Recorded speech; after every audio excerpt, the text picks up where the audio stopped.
In this video on the PTSD and kind of mental emotional health theme, I wanted to share, while it's just been sparked, a couple of thoughts and patterns I've seen that explain why, or that may have something to do with why men have, I believe it's like 3 times more Asperger's syndrome than women. Men commit 78% of the suicides, and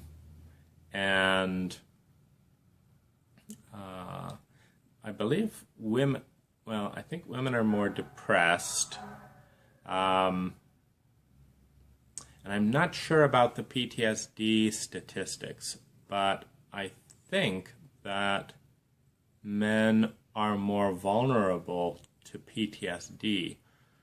And I haven't gathered and crunched all of this, but just a thought. I was watching a TED Talk about the fact that there are a lot more people suffering from PTSD after the Iraq War than in prior wars. And one of the speaker's comments was that these men and women are coming back from incredible trauma and grief. I don't think it's possible to do service in Iraq without a tremendous amount of damage to the psyche, to the sense of one's heart and tenderness. Because in order to survive and, quote, do one's job, one has to and is exposed to, first of all, a distrust of all children, because they might be carrying a bomb. Secondly, a huge imbalance of humanity, in the sense where if you watch these areas where the military are moving through the population, and because of their intense protectionism to not give people room for bombs, they just sweep populations aside with no regard for dignity in any way. And they create this enormous hierarchy where I'm going to shove you, I'm going to shoot you, I'm going to abuse you, I'm going to get you out of my way, I'm going to move through here fast at my pace. It's very sociopathic behavior, meaning it's not at all attuned to you. It is creating this constant, every movement with that pace creates this constant message in oneself and in others that I matter, you don't. And of course, this adds the insanity piece where we're here to help. So there's that wound. There's, watching your friends be blown up. There's not being able to trust anyone. There's the lying, that naturally lying goes up when differentials of power exist that are in tension with one another. So when you have a reality where I can kill you with impunity, but you can't even, express your feelings or your rights with freedom, it's a huge disparity in power. And then you're here in my street, creating, shoving my grandmother out the way, doing all this stuff, and we're just plowing through, keeping our men alive. A different objective, because those civilians are not bothered by the fact that there may or may not be 2 or 3 terrorists, that hate the U.S. They're not bothering their grandmother and shoving them out the way. The occupying force is bothered by that and will disrupt and aggravate and enrage and humiliate an entire block of people to try and find those 2 or 3, people that, hate the United States for some reason or other, validly and humanly understandably or not. By validly, what I mean is, if you have been terrified, if you have been humiliated, if you have felt helpless, if you have felt shame, and if you have felt rage because of something you perceive to be unjust, and it's been done to you, and it has not, and then you have had no space to voice it or be heard or be honored in those feelings, and you have not been healed from this state of hate, helplessness, rage, terror deteriorates in any human being into hate unless there's a healing process, to honor and let go of those feelings. It happens in children, it happens in race, it happens in gender. You humiliate, terrify, traumatize,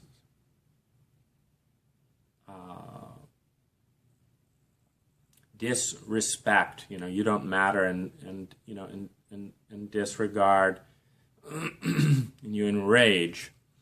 This sense of anger and hurt and pain that comes up when we're hurt. You do that with a human being of any kind. And then do not address that and brush that aside like you don't matter with those feelings. That will crystallize into self-hate, often first, and then after it's like, I didn't deserve this, and then it backlashes out at someone or something or some group that is the perceived enemy. Now, there could just have been, one racist, shamed, humiliated bully who's doing this, but if the whole group doesn't care, doesn't respond, doesn't sanction or help that bully to undo and at the very least honor and acknowledge what's going on, that will backlash. And one doesn't think clearly because it's not that part of the brain. It's this part of the brain down here, this brain stem that seethes with these feelings of revenge and hate and all that. So it's important to understand this is not mysterious. These are not terrorists. These are human beings that have been terrorized, whether children, blacks, whites, Iraqis. These are human beings who have been terrorized, and at times, of course, there's a religious overtone and dogma and stuff that nobilizes any of this process or makes it righteous or institutionalizes it, and that's separate. But just a normal human being, you and I, if you're raped, bullied, tied up, terrorized, completely dismissed, and you have the sense that nobody gives a damn about that, and you finally get out and you start talking and that's dismissed, it's going to really, really hurt. It's going to really shatter you in a very deep emotional way that this was done to you, that there was no care for this, that there's no care in the culture, and that you're being blamed or marginalized or dismissed in some way. And that is a dis-ease. It's a disease, it's a dis-ease, and it will fester and grow in some way that spreads out to other people if it is not healed. That can be abusing people who have less power, it can be backlashing, it can be mirroring, doing what was done. It's a variety of things, but emotional wounds spread. So back to this thing, men are the most active people in these security and military type of positions, so you certainly have that, in the military. But coming back to a modern society, what the TED Talk was saying was there's less healing, there's less unity and integration. For example, in the United States, with all the divisiveness around politics, and all the brittleness and all the hate. I hate that other person, so I'm going to vote for this. Now, as opposed to really appreciating or honoring any person in the process. There's a less homecoming type of feeling than, for example, the Second World War, where we were coming back to a united and respectful country that honored those, and they were heroes. So there's that part. So there's because what I want to suggest is that the wound in mental emotional illness is always social. That the wound, that we as a social species are in a state of health when we respect one another, know one another, forgive and understand the diseases in each other, and work to help heal that. When we love each other in the sense of wishing each other goodwill, live and let live at the very least, and have closeness with some people. Like, I really enjoy spending time. I feel safe. I enjoy, I respect, I honor, I feel connected with these people. And that's a state of well-being, and it is inherent in the species, except when shame, trauma, fear, terror, pain come in, and along with subsequent things of rage and all of that, when that's not addressed, and shatter that unity to where, like, I can't get close to you. I don't know how I can do that. You can't get close to me. You hurt me too much. Get away from me. And when that's not healed, and you have this culture of no one can get too close because it's too painful and too scary, I think that's when we're vulnerable to mental emotional disease, because there isn't the bonding and the love to heal that. So that's some thoughts. And I just watched a movie called The Masks We Wear. I think it's a Netflix movie. And men are acculturated from the age of around 12 on to be far more socially disconnected and less emotional, which I believe being connected and being emotional is the immune system for most mental emotional disorder and or disease. I'm experiencing that myself with healing an enormous amount of shame and pain that got kind of dumped on me, with a group and community. And, so I'm hit with this wound, and then I'm kind of not welcome. And then it just shattered so much.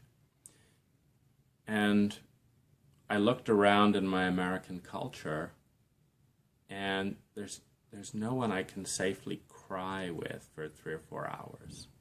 There's no one with 3 or 4 hours.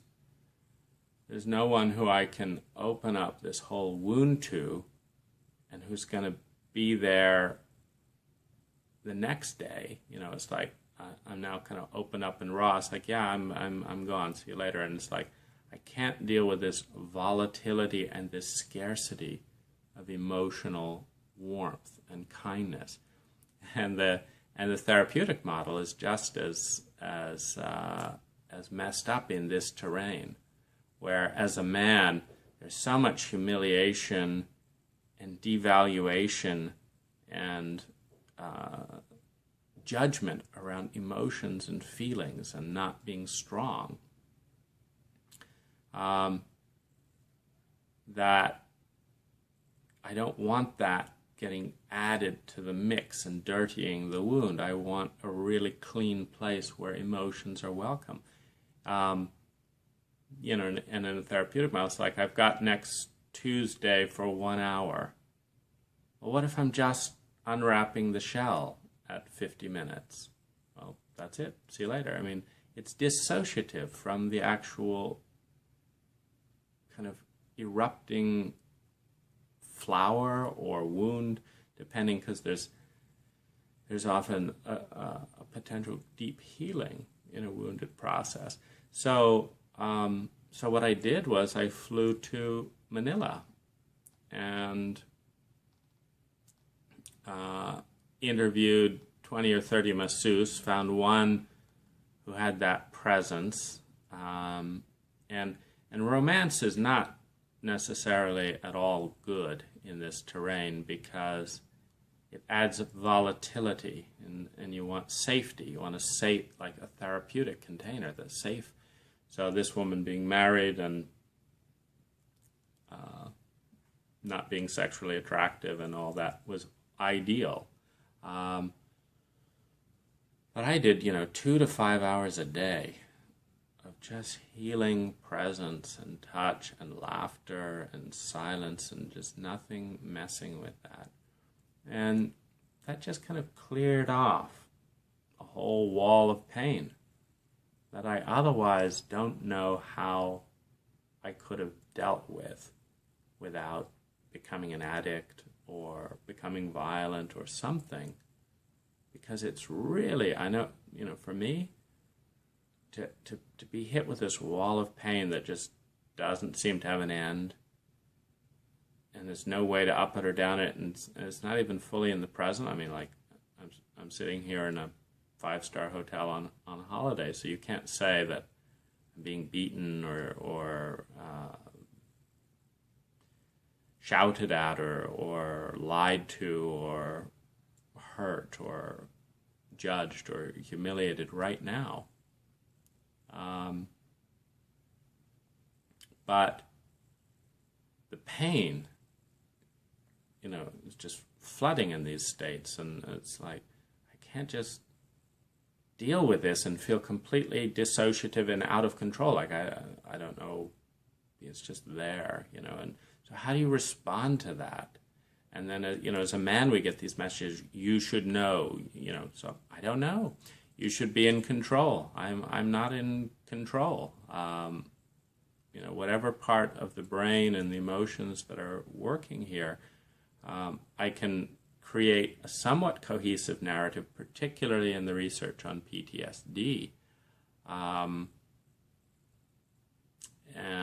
But, and I can do accurate scientific, quote, experiments like, this masseuse, I feel 50% better, so let's do a lot more of that.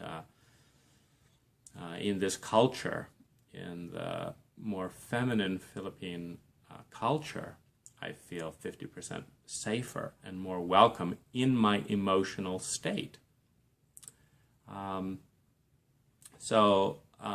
then the final piece is I'm doing something very atypical for the man's stereotype, which is deep emotional bonding with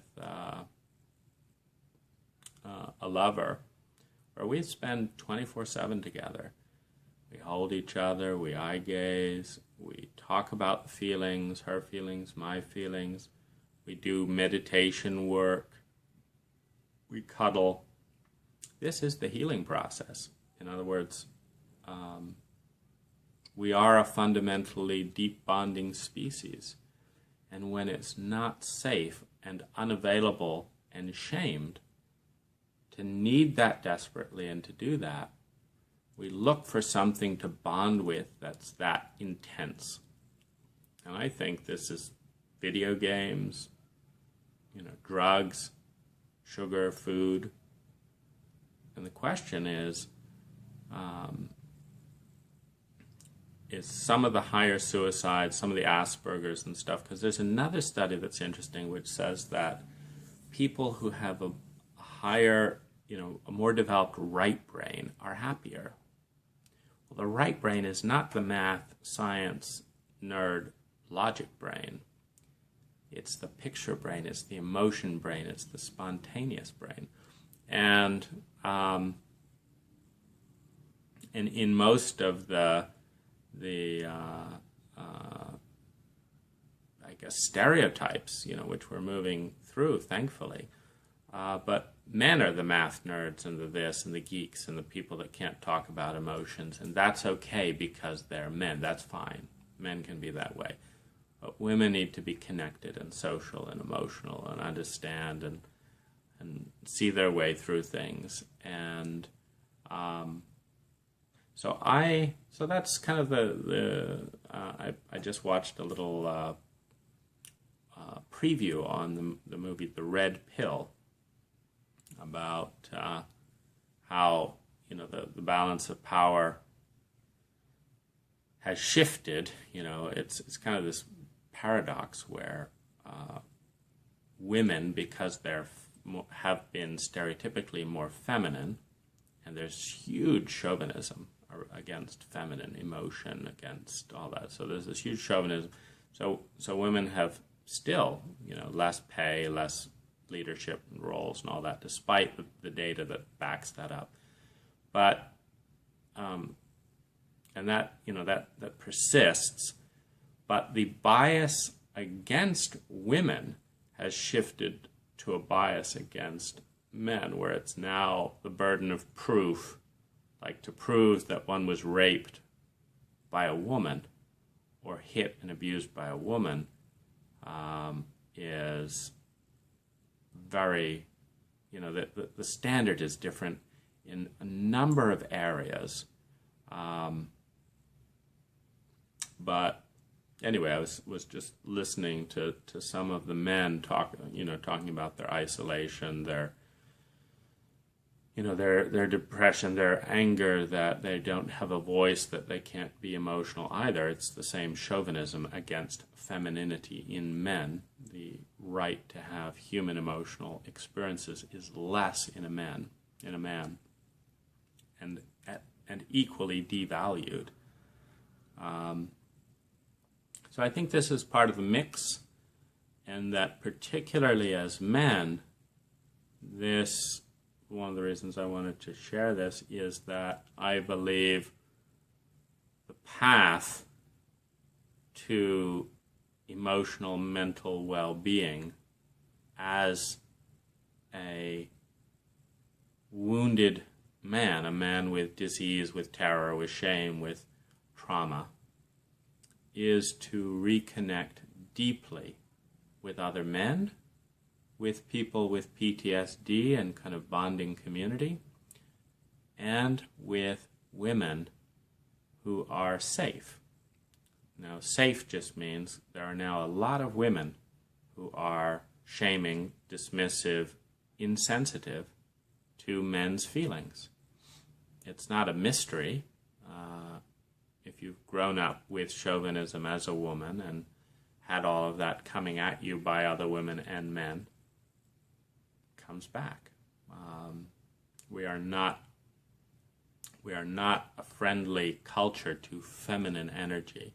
So feminine energy is very wounded and it's not very well attuned in a lot of Western human beings.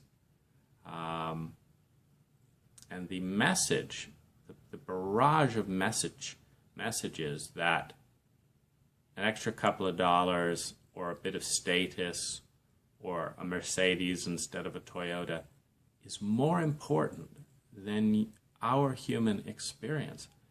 That message, which is thousands of times a day, is it's a diseased message.